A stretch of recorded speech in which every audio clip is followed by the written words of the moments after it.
प्रधानमंत्री जी का जो सोच है वह आविष्कार के बारे में सोचते हैं। प्रधानमंत्री जी ने कहा था यदि उसको यह सरकार मान लेती, रिसर्च एंड डेवलपमेंट कर देती, यदि सप्लीमेंट्री बजट नहीं अगर मेन बजट में भी पैसा दे देती तो आज गटर गैस से वो सारी कमी पूरी हो सकती थी जिस गटर गैस के बारे में प्रधानमंत्री जी ने बात किया।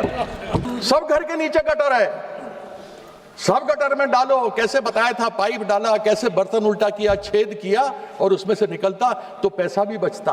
माननीय सदस्य कीर्ति आजाद जी, मैं अपने नेतृत्व ममता बंदोपाध्याय, अभिषेक बनर्जी का धन्यवाद करता हूं कि सदन के नेतृत्व के माध्यम से आपने मुझे आज बोलने का अवसर दिया है।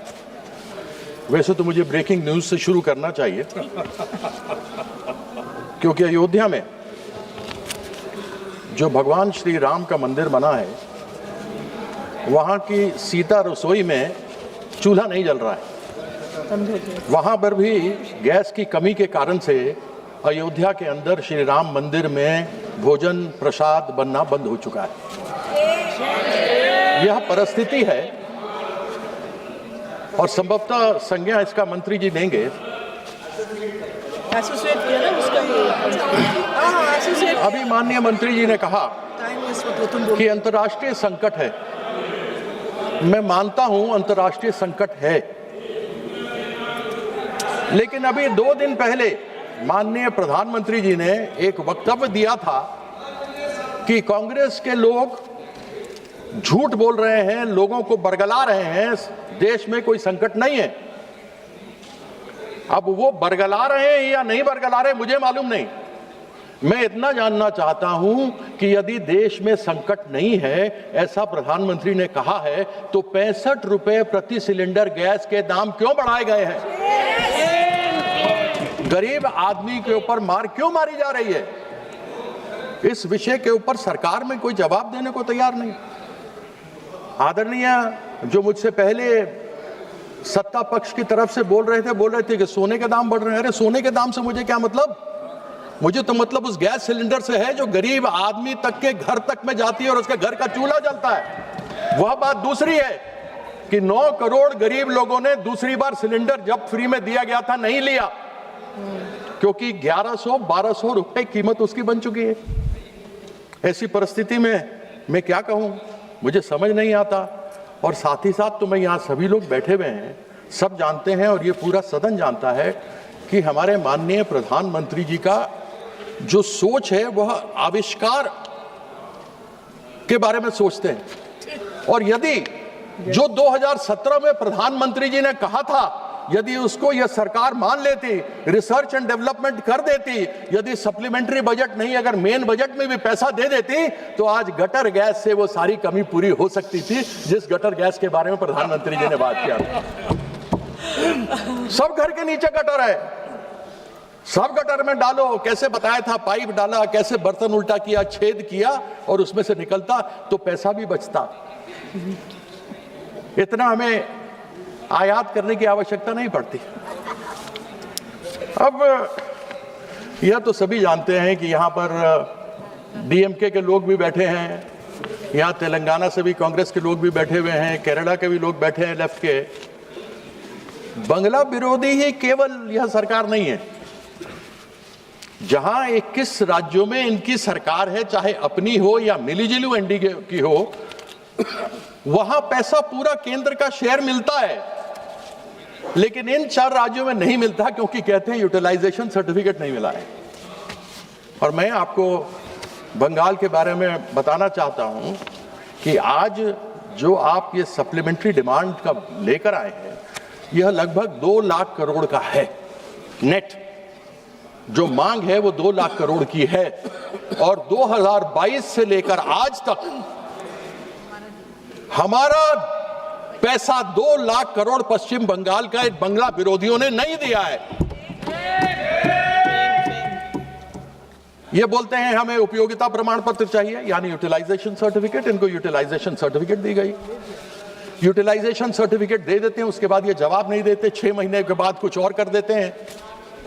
और आज ये खड़े हुए इन्होंने जिस प्रकार से बंगाल के लोगों को दबाने का प्रयास किया है, एक चीज समझ लें कि बंगाल के लोग डरने वाले और दबने वाले नहीं हैं। पहले भी मुंह की एक 2021 में खाई थी, 2026 में भी खाने वाले हैं। और मैं आशा करता हूं कि चीफ इलेक्शन कमीशन को भी इन्होंने पैसा कुछ दिया होगा, क्योंकि सुप्रीम कोर्ट ने कहा है कि कुछ रिटायर्ड जजेस को लगाओ और पैसा आप दो। तो उसके अंदर अब आप मुझे बताइए कि मनरेगा इस्तेमाल, जिसका नाम इन्होंने बदल दिया, वह मनरेगा गरीबों के लिए योजना है। उसके माध्यम से गरीब आदमी कम से कम 100 दिन की रोजगार की बात होती है, उसके अंदर उसको पैसा मिलता है, वो कमाता है और जो कुछ होता है उससे अपना घर का पालन पोषण करता है। पश्चिम बंगाल में 2022 से लेकर आज तक 52,000 करोड़ रुपया मनरेगा के अंतर्गत नहीं दिया। मजदूरों का पेट इन्होंने मारने का प्रयास किया, उन लोगों को खत्म करने का प्रयास किया। लेकिन ये हमारी सरकार है, जहां नाम आपने तो बदला, लेकिन हमने महात्मा गांधी का नाम रखा और श्रम श्री को महात्मा श्री कार्यक्रम के अंतर्गत चालू किया। इन 4 सालों में 100 करोड़ दिन लोगों को काम दिया, जिसमें 78 करोड़ पीपल खाताधारियों को लाभ हुआ है। आपने तो प्रयास कर लिया, कितने भी तो कर ले सितम, हंस हंस के नहीं सहेंगे हम। चलो उसका अंत बाबू मत बोलो, फिर तुम्हारे बारे में बोलेंगे। उस दिन गिरिराज के बारे में बोले थे, फिर तुम्हारे बारे में बोलना पड़ेगा। मत बोलो बेटा, मत बोलो, बेटे की तरह हो, मत बोलो, मत बोलो। हाँ, दादा की तरह। अब आपने कहा था प्रधानमंत्री आवास योजना ग्रामीण 2022 तक सबको घर मिलेगा। अब 2047 तक चला गया। मुझे मालूम नहीं भैया 2047 में से हम लोगों में से कितना जिंदा रहेंगे, मुझे अपने बारे में तो मालूम नहीं, बाकियों के बारे में नहीं कह सकता हूं। लेकिन तब कौन देखेगा मिले कि नहीं मिले। आपने यानी इस बंगला विरोधी सरकार ने 2022 से लेकर 2026 तक, जो अब तक की बात मैं करता हूं, केंद्र सरकार ने 24,000 करोड़ प्रधानमंत्री आवास योजना ग्रामीण के अंतर्गत देना था, नहीं दिया। 32 लाख लोग उससे वंचित हो गए। यानी कि 2022 में जो छत मिलना था, जो 2047 तक चले गए, वह नहीं मिला हमें। उसकी यूटिलाइजेशन सर्टिफिकेट तब तक 2022 तक की दी गई है, लिस्ट दे दिया गया, आपत्ति उठाई, आपत्ति के बाद जवाब दे दिए गए, लेकिन 24,000 करोड़ रुपया नहीं दिया।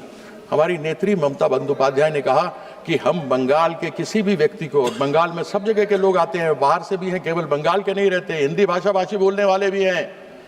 उन्होंने अपनी तरफ से वहां पर 24,000 करोड़ रुपया केंद्र सरकार को देना था, लेकिन पश्चिम बंगाल सरकार, ममता बंदोपाध्याय की सरकार ने बंगलारबाड़ी में 38,400 करोड़ रुपया दिया। She gave, instead of the central government had to give 24,000 crore, but the West Bengal government gave 38,400 crores, यानी 14,400 करोड़ ज्यादा दिया। हम ये जानना चाहते हैं कि इस प्रकार का सौतेला व्यवहार करने का क्यों प्रयास रहता है। अब सर्व शिक्षा अभियान का बात कर लेते हैं। अब आजकल तो अधिकतर आप देखिए तो मोस्टली जितने लोग यहाँ भी जानने वाले बैठे हैं, अधिकतर तो ज्ञान व्हाट्सएप यूनिवर्सिटी से ही मिलता है। आजकल नया यूनिवर्सिटी आ गया है, गलगोटिया यूनिवर्सिटी। आजकल तो लोग ज्ञान वहीं से ले रहे हैं, गलगोटिया के कुत्ता। और वहां पर हमको विकसित भारत में लोगों को पढ़ाना लिखाना है। इस समग्र शिक्षा अभियान के अंदर 19,000 करोड़ रुपया हमारे बच्चे बच्चियों को नहीं दिया। हम विकसित भारत बना रहे हैं या अशिक्षित भारत बनाने का प्रयास कर रहे हैं। बंगाल का बच्चा, बंगाल की बच्ची बिना पढ़े लिखे नहीं रहेगा। और वहां इस प्रकार के कार्यक्रम वहां की सरकार ममता बंदोपाध्याय ने किए हैं कि कन्याश्री, रूपोश्री जैसे कार्यक्रम है। कन्याश्री को तो यूनाइटेड नेशन, यूनिसेफ ने अवार्ड दिया है, जिसमें 18 साल की बच्चियों को जब 11वीं 12वीं पास करती हैं तो 25,000 रुपए उनके खाते में डायरेक्टली डाले जाते हैं। ये है पश्चिम बंगाल। मुद्दई लाख बुरा चाहे तो क्या होता है, वही होता है जो मंजूर खुदा होता है। जो 21 में हुआ वही 26 में भी होने वाला है। आप प्रयास कुछ भी कर लीजिए, आप सफल नहीं होने वाले कुछ भी। अरे अभी तो 5 मिनट भी नहीं हुए मैडम, मैं तो चिट्ठी देख के कर रहा हूँ। अध्यक्षा महोदया, इतना ज्यादा भी कंप्लीट कर लीजिए। आपको मालूम है अम्फान जैसा तूफान आया था और 2014 से 2024 तक ऐसे अनेकों तूफान पश्चिम बंगाल में आए। हमने डिजास्टर मैनेजमेंट के माध्यम से इन 10 सालों में 43,500 करोड़ रुपया डिजास्टर मैनेजमेंट में मांगा था। आपने तो हमारी आवाज नहीं सुनी, बात नहीं सुनी, और केवल 7% आपने उस डिजास्टर मैनेजमेंट में दिया। लेकिन पश्चिम बंगाल की सरकार ने अपने बलबूते जितने भी लोग अस्थायी हो गए थे, जिनके घर उजड़ गए थे, जिनका काम उजड़ गया था, उन सबों को वापस लाकर स्थापित कर दिया, जिससे कि उन लोगों को कोई तकलीफ ना हो। लेकिन बंगला विरोधी या केंद्र की सरकार, इसने केवल 7% पैसा दिया, यानी 100 रुपया मांगा तो 7 रुपया दिया। अब थोड़ी सी केंद्र सरकार पे आ जाता हूं। एनएच जाता है बंगाल में, जितने भी एनएच है, वैसे तो एक बार माननीय अश्विनी वैष्णव जी हैं, मेरा उनसे कोई विरोध तो है नहीं। मैं खत्म कर रहा हूं, मेरे को आपने 10 मिनट का समय है, मैंने 6 मिनट बोला है, मैं 4 मिनट में और बात खत्म कर दूंगा, मैं 9 में ही खत्म कर दूंगा। मैंने उनसे एक दिन प्रश्न पूरा हो गया समय।